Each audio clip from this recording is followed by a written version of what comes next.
అక్షయ తృతీయ రోజున అక్షయ పాత్ర కావాలని కోరుకుంటూ మీ ఇంటిలో ఈ శుభానికి సంకేతమైన వస్తువులు ఇవి: తెల్ల గవ్వలు లేదా పసుపు గవ్వలు, లక్ష్మి గవ్వలు, తెల్ల ఆవాలు, దూది అంటే పత్తి మనం ఒత్తులు వెలిగించే దూది, అలాగే బెల్లం కూడా లక్ష్మీప్రదము,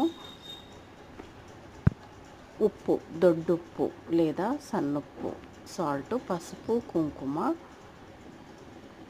అలాగే ఇవి ఎంతో లక్ష్మీప్రదము.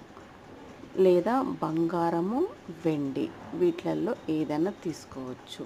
ఈ వస్తువులను కొనడం వల్ల మనకు సంవత్సరం అంతా మనకు ధనలాభము, ఆయుష్, ఆరోగ్యము అన్నీ సమకూరుస్తున్నారు లక్ష్మీనారాయణులు. ఈ వస్తువులలో లక్ష్మీనారాయణులు నివసిస్తారు కాబట్టి అక్షయ తృతీయ రోజున మహాలక్ష్మి దినము కాబట్టి అక్షయ తృతీయ ఎంతో పవిత్రమైన రోజు, లక్ష్మీప్రదము. ఈ వస్తువులను పేదవారైన గొప్పవాళ్ళు, మధ్యతరగతి వారు ఈ వస్తువులు తప్పకుండా కొనండి, మీ ఇల్లుని శుభ్రం చేసుకోండి.